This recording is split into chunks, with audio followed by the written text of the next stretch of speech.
Uh, Today, I want to talk about miscarriages. Because I told you many times that I only talk about things that you tell me to talk about, how I handle my things. It's just not a matter of speaking to you or telling you what I think is right. No.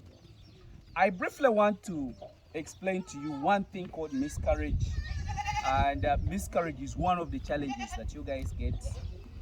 It doesn't mean that hamiisi, I don't get it. I do get it, but I sense it earlier. You get it? We can't minimize all the risks at a go and we finalize with that. But we minimize. If something happens, it's telling you something that is happening. That's why I try most of my time to explain to you what is really happening. You see, there is many things that causes miscarriages. Many things that causes miscarriages, and not all the miscarriages are caused by a disease, but a condition can cause miscarriage.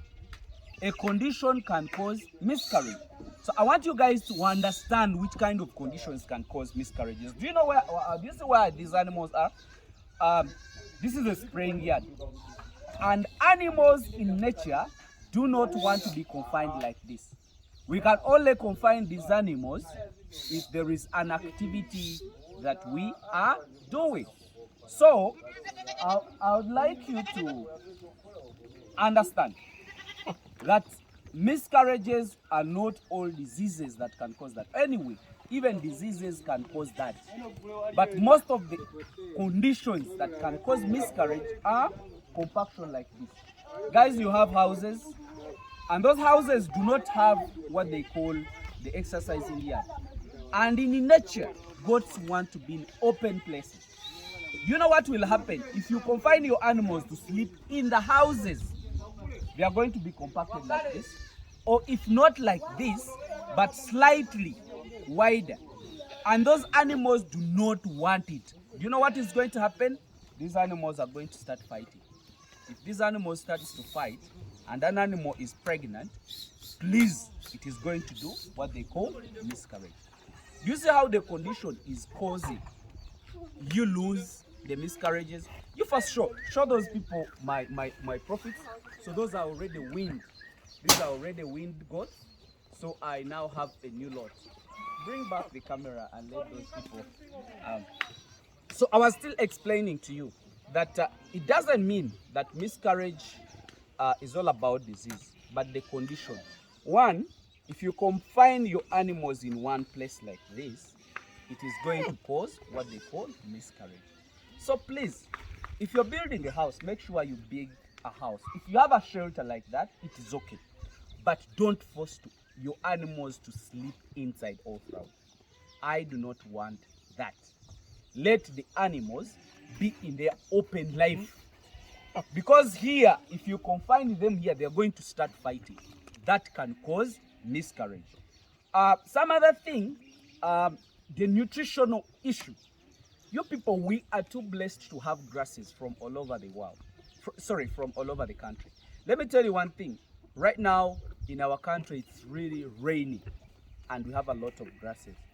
But people are not minding about planting extra grasses or harvesting that grass, not knowing that there is a time when the rain is going to stop. And if the rain stops, that means those animals will not have what to eat. If an animal does not have enough feed, it will not be able to sustain the host, which is the mother, and the baby inside. And that will cause miscarriage. You get it? Then two, you people, when you're doing housing, most of you think that you're doing housing for animals, but you want to do them like for human beings because you have the money. You do a house, it is less ventilated, or people speculate and tell you that this blowing wind or coldness is going to affect your animals and they get pneumonia. That is not true. What happens, pneumonia in animals is caused by those bad fumes that come from their urine and the dung. So if you confine your animals in a house which is less ventilated, that means it is going to bring in that ammonia gas, which will enter into your animals, stay in the lungs, then cause that pneumonia disease, and that will cause miscarriage. You get it? For the miscarriages, apart from diseases, I've talked about the ventilation of the house.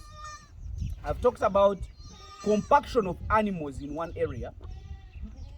What else have I talked about? I think the nutrition. How do you feed your animal? You're looking at your animal is really cachetic, and you're telling me that animal is going to hold a baby. The body will not manage to hold the baby and then hold the mother. Then some other thing is early pregnancies. If animals get pregnant early, sometimes they get miscarriages. If they don't get miscarriages, sometimes it affects the weight of an animal. An animal will produce, but it will not have a proper weight. So that can as well cause miscarriages. So what happens if we don't know what is causing miscarriages? Sometimes we find, let's say, 2, 3 miscarriages or 5 in the flock. What do? I always resort to use pen and straight as I establish what could be the problem of that miscarriage. So also, think about it. Do supplements, like maybe if you have some concentrates, you can start giving to those flock, or to the flock that really has those miscarriages. Give it some multivitamin, you get? So that you see whether that animal can utilize very well the feeds, and see whether that could be the issue. You try to rule out what could be the cause of miscarriages. Look at your housing. Look at how those animals stay in the night. Look at what are they feeding on, and then resort to a disease later. The body score can as well tell what could be the cause of miscarriages. So you guys, that's what I really wanted to share with you, because me, I told you my work, or what I love most in my life, is to make sure that you guys succeed. I really want to see you making results. I want really to see you making profits. Me, I told you I will not be crying all the time. Do God farming. Everybody knows that God makes money, and everybody is sure that he can make dollars when he has God. But now, our condition is, how do we help you people reach and make profits from God? That is my only cry. Let me just wish you the best, guys. Bye-bye for now.